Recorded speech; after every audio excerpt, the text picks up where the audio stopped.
I went through something recently that no one who owns a home should ever have to deal with. While my wife, Jessica, was out grabbing groceries, the HOA actually sent cops to take the house I built with my own 2 hands. And the reason? A permit that hadn't been updated. They claimed it was some kind of threat to neighborhood integrity. Can you believe that? What's ironic is, the only real threat on that street was a guy who once walked around with a live grenade and a military past. Anyway, let me back up a bit and start from the beginning. Before I get too deep into it, tell me, where are you listening from today? So, these 3 men showed up. No badges. Just black boots, clenched jaws, and that quiet kind of arrogance you only get when someone thinks they've already won. One held a clipboard, another had gloves, and the third was tapping on a tablet. They moved in sync, like they'd been trained, not for combat, but for some weird, over-the-top performance of corporate compliance. And here's the thing. The most dangerous kind of person is the one who believes a laminated ID makes them invincible. They came walking straight up the driveway without saying a word. No knock. No announcement. Across the street, there she was, arms crossed, sunglasses too big for her face, ego way too big for the block. Debbie, president of the HOA, self-elected queen of cul-de-sac politics, wrapped in a faded pink cardigan. And of course, she was filming. Always filming. Not for safety. Not for documentation. But for control. This was her moment and she was gonna milk it. I wiped my hands off on my jeans, still gritty with sandpaper dust. I'd been halfway through refinishing the porch rail. Something peaceful. Routine. Then clipboard guy stepped up. He didn't look at me. Didn't even glance at the house. Per Enforcement Directive 14.3, he read out loud, like it meant something personal. This structure is in violation of zoning compliance and is now under immediate reclamation. I stared at him, kept my voice level. You mean my home? He nodded and checked a box on his clipboard like that made it official. Your permit was never updated after the original build. That's a foundational code lapse. The HOA has authorized reclamation. Jessica and I paid for that permit, filed it twice. I even remembered the clerk who stamped it, mustard stain on his shirt and all. It's a house, I told him. I built it from nothing. From sweat. From a part of myself I didn't know where else to put. That's when Debbie spoke up, just loud enough to slice through the moment. Emotion doesn't override the law, Mr. Benson. Clipboard guy didn't even flinch. The one with the gloves stepped forward, looking around the property like he was checking for breach points. The guy with the tablet tapped the screen again, probably logging it all for Debbie's HOA tribunal. They moved like they already knew how this would end. Measured. Casual. I'd seen that kind of posture before, in Fallujah, where power smiled first, then showed its teeth later. I didn't panic. Didn't bolt. I just got quiet and slipped into the garage. Behind the stacked paint cans, beneath an old tarp marked junk parts, was a black crate. It had been there a long time. A lie I told myself often enough to start believing. I peeled back the duct tape slowly, like I was reopening an old scar. Inside, canvas wrapped, sealed dry. Heavy. I felt the weight before I even saw the shape. An M67 frag grenade. Modified. Primer jammed in place. Pin still intact. A souvenir from a job that left more holes in me than therapy could ever patch. I held it like it was an old friend, then walked back out to the porch. Clipboard guy saw what was in my hand, and I swear, I watched the color drain from his soul. You don't want to do this, he said. Oh, but I do, I replied. Debbie's voice pitched higher. This is aggression. I want this man detained. I stood at the top of the porch steps, still as stone. You want my home? I said. Then step forward. Come take it. Gloves guy backed away. Tablet boy froze. Clipboard guy swallowed so hard I heard it. Sir, we can de-escalate. I took a step down. You already crossed the line. I didn't bring this to hurt anyone, but if you push past that line again, I raised the grenade just a little. We all make the evening news. They stopped. But Debbie didn't. She kept yelling like some cartoon villain unraveling at the seams. This is what happens when unstable men build bunkers in family neighborhoods. And then I heard it. Tires crunching into the driveway. A door shutting. Keys jangling. Jessica. She walked around from behind the truck, groceries in both arms. She froze. Saw the men. Then saw me. Then the grenade. Her voice cracked somewhere between confusion and heartbreak. Mark, what did you do? I couldn't look at her. Couldn't let her see my face because if she did, I'd break. Debbie saw her opening. Oh, thank God, she muttered. The wife. Maybe she can talk sense into our little domestic terrorist here. That was it. I pulled the pin. The metal ting snapped through the morning like a thunderclap. And I hurled it, right onto the lawn. It hit the grass. Bounced once. Rolled a little, like fate flipping a coin. Clipboard guy dropped his clipboard. Gloves guy stumbled. Tablet boy whispered something that sounded like prayer. Jessica gasped. Debbie screamed. And me? I sat down on the porch step, pin still in hand, thumb locked against the spoon. And for the first time that morning, I exhaled. Jessica stepped forward, just 1 foot. Not out of anger, just worn down. I still couldn't look at her. If I did, I'd break into pieces. Even so, she spoke, soft, cracked, meant only for me. You told me you were getting better. She didn't say it like a blame. More like a thread coming loose. A promise unraveling. And me? I just gave a small nod. Not to her, to the world. Like I was saying, I get it. And I'll pay whatever this costs. Because sometimes, the only way to protect what you built is to become the thing they're already afraid you are. They walked me down the porch steps. Past the groceries. Past the grenade. Past the woman I never deserved. And I kept going. Because if I stopped, I wasn't sure I'd be able to start again. Holding cells are designed to break you up inside. No windows. No clock. Just beige walls, flickering light that buzzes like it knows your worst thoughts and wants to repeat them back to you. I was the only one in mine. Plastic bench. Stainless sink. That kind of space where time flattens out. You blink. It's 2:17 p.m. Blink again? Still 2:17 p.m. So I counted floor tiles. 19 wide. 17 long. 3 cracked. 1 shaped like an arrow pointing at the door. Wishful thinking, I guess. They said I was being held for containment review. Which is a fancy way of saying, let's all pretend this isn't a PR mess until someone upstairs figures it out. I didn't ask questions. Didn't move much. Just sat with my back to the wall, arms folded across my chest, staring off like the air owed me rent. Every so often, someone peeked through the door slot. No words. Just eyes. They probably thought I was unstable. And maybe I was, but not how they imagined. I wasn't panicked. My mind wasn't spinning. It was sorting. Every board. Every nail. Every wall I framed with my own hands. Every early morning I spent mixing cement or cutting beams. Not because I liked building stuff, but because I needed something solid, something no one could take away. Now, a clipboard, a zoning code, and a woman with a phone tried to wipe it all out like it didn't matter. That kind of insult gets under your skin, into your bones. I didn't regret holding that grenade. I regretted not doing it sooner. I was halfway through counting ceiling bolts when I heard the door buzz. Lock clicked. Hinges groaned. The footsteps that followed, slow, steady, with purpose. Not fast. Not nervous. Just measured. Sounded like something you'd hear in a courtroom, or just before something goes bad. She stepped in like she already knew what had happened. Like she'd seen the future and was just here waiting for me to catch up. Tan blazer, neat. Eyes sharp, but not cruel.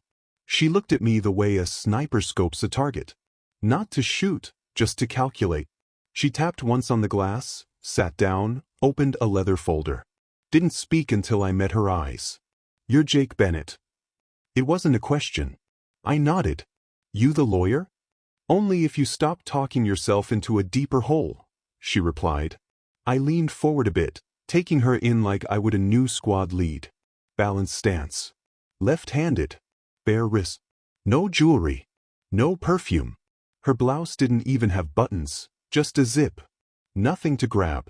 She dressed like someone who expected a fight. That earned my respect. Nina Vasquez, she said. Your wife called me. Told me you needed someone who doesn't scare easy. That landed hard. She's still talking to me? Didn't say much, Nina said. Just that you're stubborn. And maybe a little reckless. Yeah. That sounds about right. She opened her folder and laid out 3 papers. One was the HOA enforcement order. Another was the property seizure estimate. The third? An email from Debbie to the board, subject line, how to handle problem homes. She read aloud. Bennett is unstable. Military trauma. Isolationist tendencies. The home is unpermitted and presents risk. Push hard enough, I don't think he lasts long. It was sent 1 week before everything went down. I didn't flinch. But inside? Something twisted. This was never about permits, Nina said. Never about code. I looked up. So what now? Now, she leaned in, elbows on the table. Now we go to war. Legal, surgical, slow. But before I step into that courtroom, she added, steady as steel, I need to know, are you going to hold it together? I didn't get mad. Didn't defend myself. Just tired. I've been holding it together for years, I said. Built a house instead of pulling a trigger. If they want to walk in and call it unfit, I've got every right to answer that knock. She nodded, shut the folder. You gave them a weapon, Jake. That grenade, it's not just a prop. It's a headline. A story. It's fear. And fear wins in court unless I can give them something worse than you. Like what? Like proof, she said, that they're even uglier than you are. She stood, folder in hand, tapped the cover. I'll find it. Try not to blow up again before I do. She turned for the door, then paused. Your wife didn't ask about the charges, by the way. I froze. What did she ask? Nina glanced back.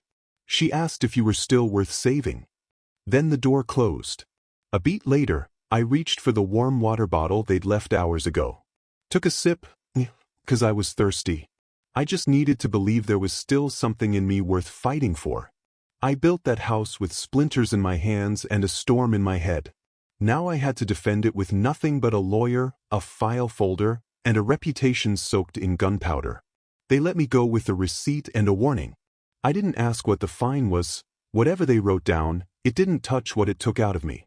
Troy was waiting outside in the lot, leaning on his pickup like he'd been there since last Thursday. Aviators, toothpick, one boot up on the bumper like a movie pose he'd rehearsed. Look alive, war criminal, he said. Figured I'd get here early in case they let you out in pieces. I opened the door, didn't say a word. You're not gonna thank me? He asked. I gave him a look. You didn't post my bail. He smirked. But I did stop Jessica from torching your house while you were locked up. That shut me up. He fired up the truck, pulled onto the road like it owed him something. They feed you in there? He asked. Nope. But you look too clean. Would have worried me. We rode in silence. Just the hum of the engine and dry air thick like dust in your lungs. When we pulled up, the house looked smaller. Like it had been ashamed. Troy leaned over the wheel. You want me to check the backyard? Make sure no one's crouching in the bushes? I half grinned. Only if you brought claymores. He chuckled. I got out. Stepped inside. No lights. Just quiet. It smelled like lemon cleaner and burnt coffee. Jessica's scent. But she wasn't there. On the counter, a note. Don't make me choose between the man I married and the one they arrested. I read it twice. Once as her husband. Once as the ghost of who I used to be. Then I folded it. Pocketed it. Grabbed my keys. I couldn't sit in that house alone. Not right then. So I drove. No plan. Just somewhere with shelves and sawdust and that clean, calm smell of polish. The hardware store felt like church. I walked the aisles like I was visiting old friends. Sandpaper, hinges, 3-inch screws. Didn't need anything. Just wanted to be somewhere things could be fixed. Then I saw them. Black SUV. Tinted windows. Parked across the street. Not unusual, except it had been there yesterday too. I remembered the left brake light, flickering when it turned in. It was flickering again. One guy stayed in the driver's seat. The other two? They came inside. I spotted them near the batteries. They weren't shopping. They were tracking. Too still. Too clean. No creases in their shirts when they moved. One had tactical boots. The other wore high-end sneakers, zero branding. Their posture wasn't casual. It was precise. I checked out with a box of screws and walked outside, slow and deliberate. Watched the windshield glare. They waited 30 seconds, then followed. I didn't head home. Took the long way out to County 9. Past the old floodplain. Past the broken guardrails. Past the stretch the GPS forgot. The old baseball field, abandoned, fenced up, overgrown. Perfect. I parked near the mound, stepped into the dirt, let the wind hit me and waited. The SUV rolled in, quiet. Gravel crunching like a warning. 2 doors opened. One guy stayed behind the wheel. The other 2 stepped out. Tall one, maybe 6 feet 3 inches, buzz cut, sleeves rolled, built like a gym ad. The second was thinner, twitchy. The tall guy walked up. No rush. You Jake Bennett? I said nothing. He grinned. You don't have to talk. Just listen. He reached into his jacket. Not a weapon. Just a photo. It was my house. Aerial shot. Taken within the last 2 days. You're gonna drop the complaint, he said. You're gonna keep quiet. And stop pretending this is about justice. And if I don't? I asked. The tall one just smiled wider. Then next time, he said, we skipped the conversation. I looked past him toward the SUV. The driver hadn't moved. Still behind the wheel, hand resting near the pistol on his hip. I logged it, 3 men, 2 armed, one who might fold under pressure. You finished? I said. He stepped in closer. You need to remember what happens when stubborn people make noise in the wrong zip code. Then he threw a right hook. Obvious. Slow. Huge mistake. I dipped under it, let it graze my shoulder, and buried my elbow into his ribs, twice, hard. He staggered, grunted. His buddy rushed in, all muscle and no plan. Got one hit in, caught my jaw, split my lip. That was his whole contribution. I drove my knee into his gut, followed with a palm strike right under the chin. Nothing flashy. Just physics. Tall guy tried to come back, swinging wild. I slipped the punch and headbutt him. He dropped. Both of them were groaning in the dirt, coughing up dust and bad decisions. You guys okay? I asked the air. No one answered. The driver cracked his window. You done? I stared straight at him. You want your turn? He shook his head. I don't get paid enough to be that stupid. He pulled away slow, left the other 2 where they fell. Tall guy called out, voice ragged. It's not about your house. She doesn't care about the walls. I paused.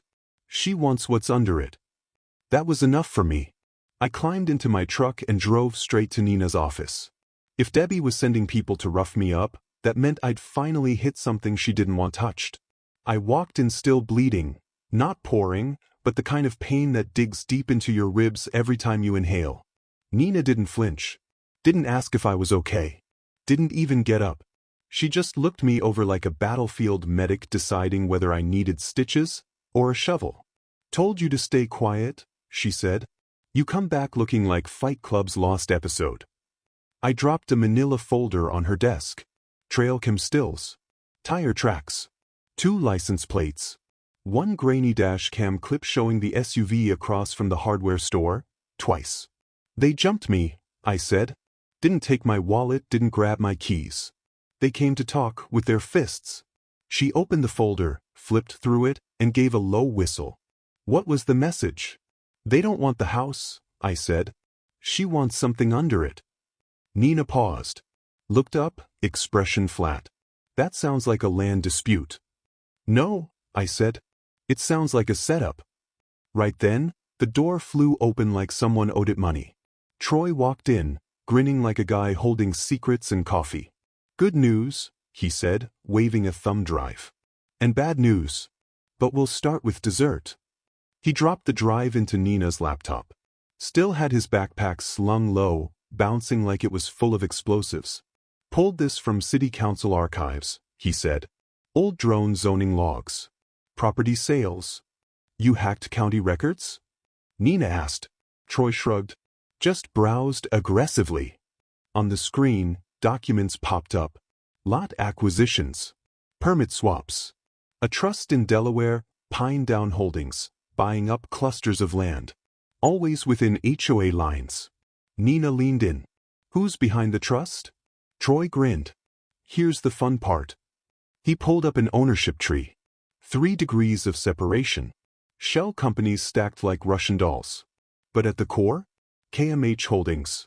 Karen Marie Holloway, he said. Changed her name after the divorce, but we tracked a 2022 reimbursement request she filed, used the same initials, same bank account. And surprise, she got it approved by the HOA Budget Committee. Which is her, I muttered. Nina sat back. That's motive and method. I stood behind her, breathing hard, not out of anger. I had a rib that felt like it was folding in half. She's been engineering this, I said. 1 permit at a time. 6 families, Nina added. She opened a different folder, red binder clip holding a stack of reports. 3 veterans. 1 single mom. 2 retired couples. All forced to sell below value after HOA safety violations. Troy leaned in. Want to know what they all had in common? What? Drainage access. Old infrastructure. Cheap to flip.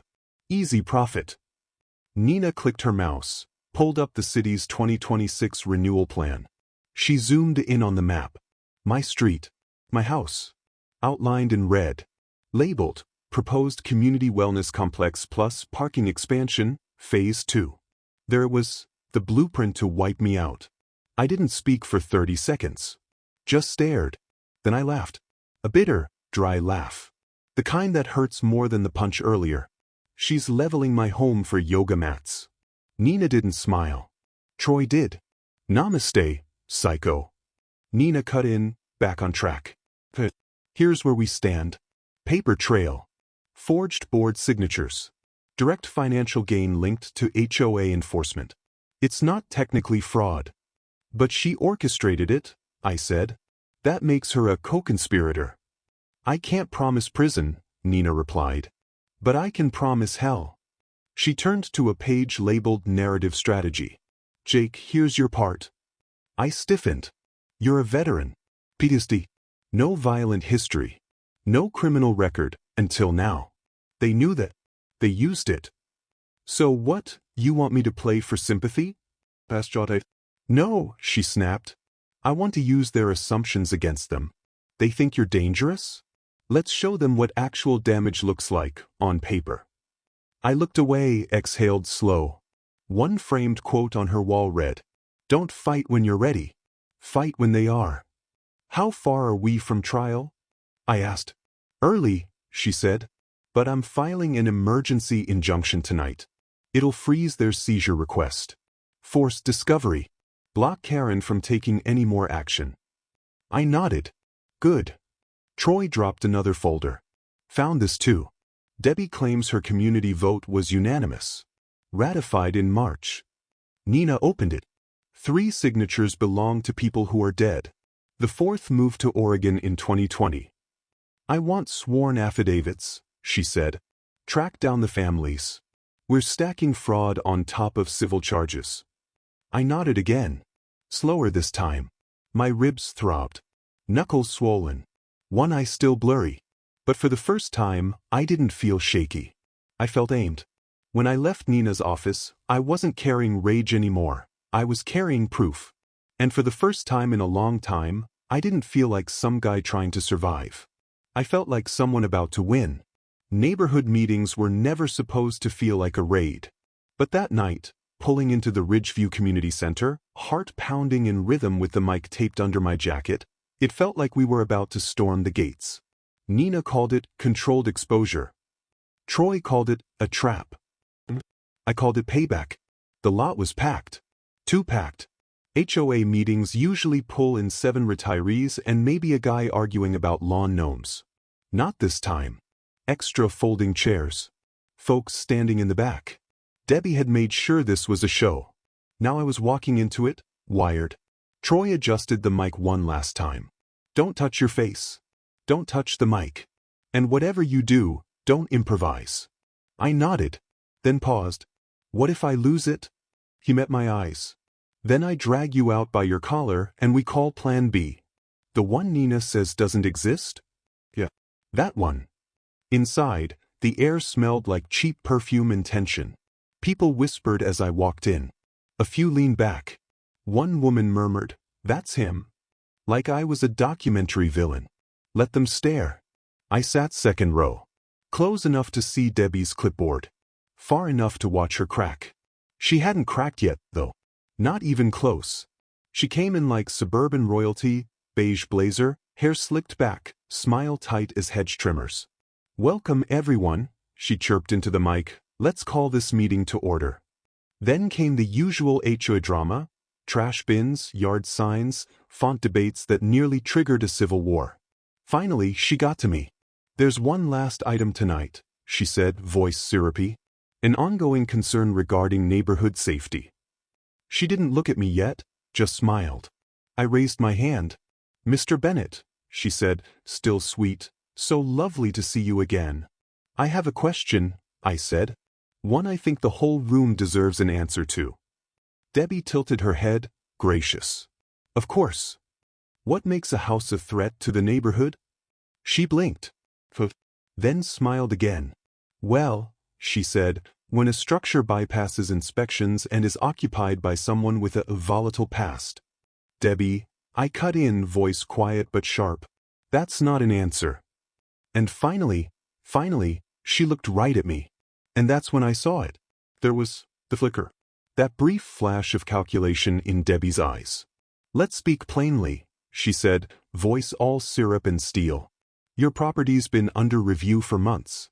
And your actions, Mr. Bennett, have put more than just your home under scrutiny. You've put this entire street at risk." Someone behind me muttered. I couldn't make out what, but it didn't sound like agreement. I leaned forward slightly. "So all those surprise inspections, those code violations showing up like clockwork, that wasn't personal?" Debbie's smile thinned, brittle like a sugar shell. "Of course not," she said. "This is about community integrity." I held her gaze steady. "Then explain KMH Holdings." Silence. Heavy. Still. The kind of quiet that makes your skin feel too tight. "Excuse me?" she asked, voice softening a half step. "KMH Holdings," I repeated. "The trust buying up properties after you push families out. The one that just so happens to share your initials." Her nostrils flared. "I don't know what paranoid fantasy you're spinning, but—" Troy stood in the back. Held up his phone. Pressed play. Debbie's voice filled the room. "Bennett is unstable. He's got military baggage. If we press hard enough, I don't think he'll last long." Guess. Murmurs. A man near the wall stood up slowly, eyes narrowing. Is that doctored?" someone asked. Troy didn't answer. He just moved to the projector and plugged in the USB. Emails lit up the screen. Documents. Signatures from 3 residents, 2 dead, 1 moved out of state 5 years ago. Debbie stood up. "This is slander. You can't." Then came the voice that ended her. Nina stepped through the crowd, calm and sharp, hair tied back, black blazer, folder in hand. "This isn't slander," she said. "This is evidence." She walked slowly, like the room was already hers. "You're being recorded, Debbie. And as of now, you're listed in a civil lawsuit for coordinated fraud, falsifying public records, and targeted harassment." Debbie's face drained to ash. "I didn't authorize." "You authorized everything," Nina cut in. "And now? We have your voice. Your votes. Your blueprint." Debbie turned, looking at the crowd, her crowd. But they weren't hers anymore. They looked at her like she was a stranger who'd taken something from them. "Not just homes, dignity." "Meeting adjourned," she whispered. No one moved. I walked out of that room not as the guy with the grenade, but as the guy who brought receipts. The house was still mine. And now? So was the story. The next morning, the street felt like it had been vacuum sealed. No breeze. No birds. Not even the sprinklers kicked on. Even the neon jogger brigade, the ones who usually wave like they invented cardio, were nowhere to be seen. It wasn't peace, it was surgical. The kind of quiet you get after something explodes.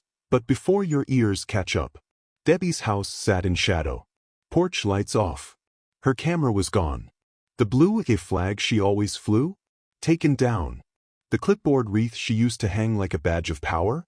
Missing. I stood by the window until my coffee went cold. At 7:06 a.m., Troy texted. She took down the motion light. Debbie's in full retreat. No emojis. That's how I knew it was serious. But I didn't reply. I wasn't celebrating. I was listening. Waiting for noise. For another knock on the door that didn't come with words first. The bruises from the fight were healing, but the ache under my ribs? Still there. Still whispering that I wasn't done being hunted. I turned toward the bedroom, instinctively. Jessica's side of the bed was untouched. Pillow smooth. Her drawer, the one where she kept her earplugs, was open and empty. The note was still in my pocket, crumpled from being folded and unfolded too many times. Don't make me choose between the man I married and the one they arrested. I'd memorized it. Every curve of the ink. Every pause between the lines. In the kitchen, her favorite mug, the white one with the blue ring that said "Build, Don't Break," wasn't on the shelf. Or in the dishwasher. She took it with her. That one small thing shattered something in me. She wasn't angry. She wasn't afraid. She was preparing not to come back.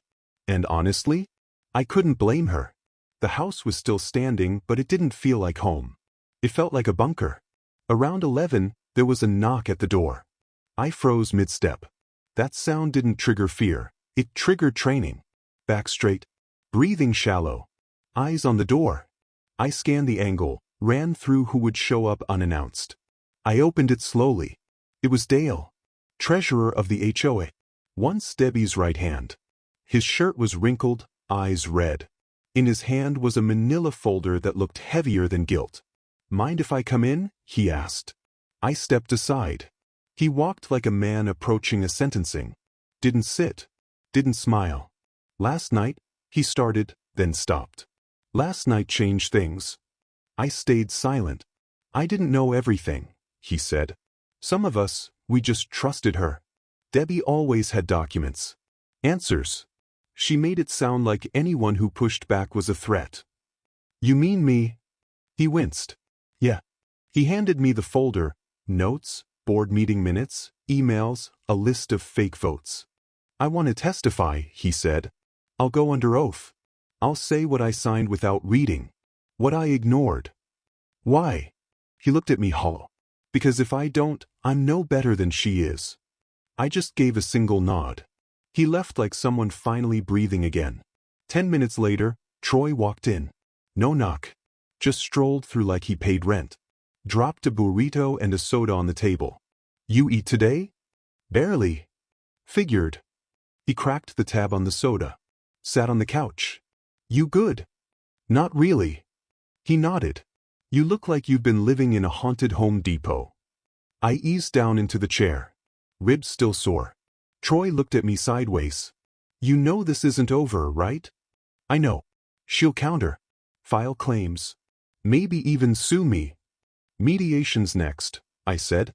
Troy sighed. "Think like a soldier, Jake." He looked me dead in the eye. "Sometimes you win, and still don't get to go home." I stared at the floor. "I just want her to stop." "She won't," he said. "Not until you take away the why.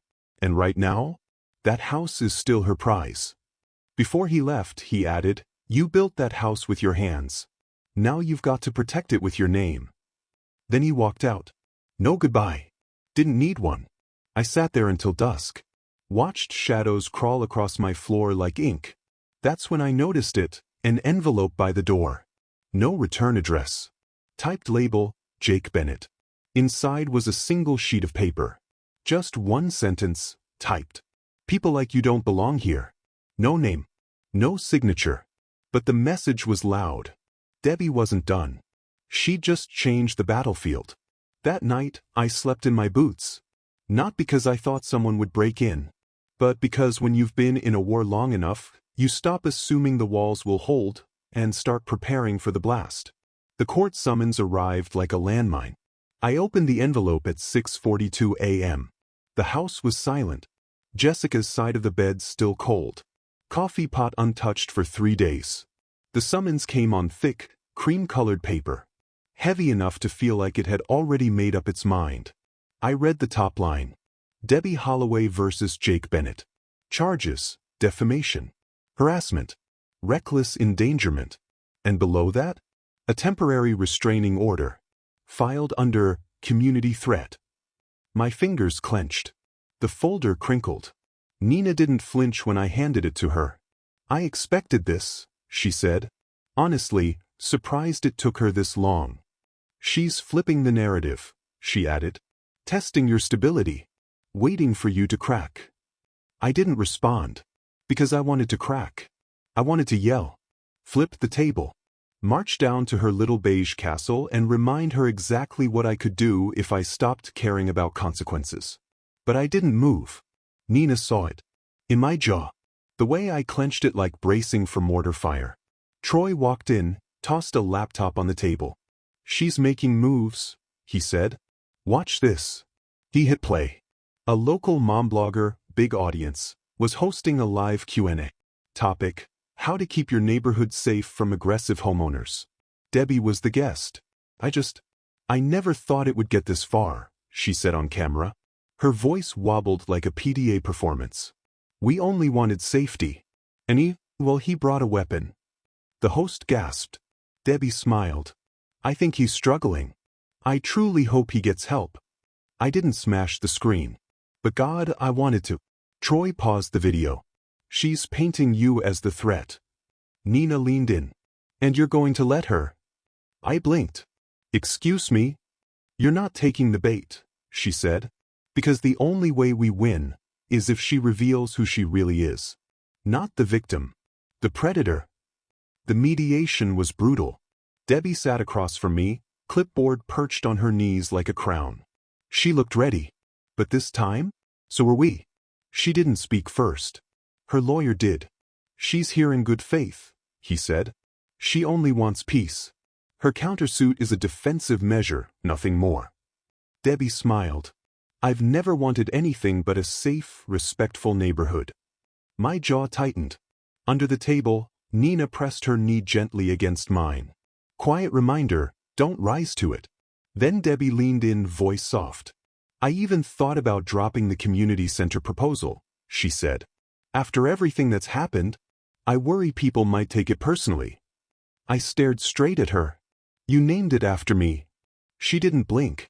It was meant to honor your service, she said. What better way to turn pain into healing? Troy's breath hitched. Nina touched my wrist. Let it go. I almost didn't. That night, someone egged my truck again. This time they left a note under the wiper blade. Your war ended years ago. Stop dragging us into it. I actually laughed. Not because it was funny, because it was exactly the kind of predictable nonsense I expected. She didn't want to just win. She wanted to rewrite the whole story. Make me the villain in her version of events. Over the next week, things got worse. Mediation stalled. Debbie's lawyer filed to sanction me for emotional volatility. One neighbor, Brent, the guy who once borrowed my ladder, told me I was making everyone uncomfortable. Another woman pulled Nina aside and said she wouldn't testify. I don't want to end up on the wrong side of this. Meanwhile, Rachel still wasn't home. I'd stopped asking when she'd be back. I just stared at her pillow. Sometimes, I even talked to it like she was still there. One night, Troy and I sat in the garage. The lights were low. Tools still hung neatly on the wall, untouched since the Grenade day, like museum pieces. I know that look, he said. What look? The one that ends with something loud and regrettable. I didn't answer. He tossed a wrench from hand to hand. You don't want to win. You want her gone. Wouldn't you? Sure, he said. But I'm not the one being watched. I turned toward him. He nodded to the far corner of the garage. There was a small black dome camera. She filed a complaint, he said. Claimed she was scared of retaliation. Judge granted temporary surveillance access. My stomach dropped. She's watching me. She's waiting, Troy said. For the monster she told everyone you are to show up. I leaned back in the chair, breathing slow. I'm not giving it to her. Troy tilted his head. Then learn to win quiet. This war isn't fists anymore. It's perception. Later that night, Nina emailed me a PDF. Debbie's updated proposal. She hadn't backed off. She doubled down. Now it was called the Bennett Pavilion. A space for peace and veteran reintegration. I read it 3 times. And every time, I saw her smile from that meeting. That smug, rehearsed expression. She wasn't erasing me, she was absorbing me. Turning my trauma into marketing. That night, I stood out on the sidewalk, looking at my house. It didn't feel like a home anymore. It felt like a battleground. She wanted my story? I made myself a promise. Next time she spoke, it'd be under oath. The hearing was set for 10 a.m. By 9:30, the courtroom benches were packed. Not just neighbors. Reporters. City officials. A couple suits from the redevelopment firm. They weren't here for Debbie, they were here to distance themselves if things went south. Smart move.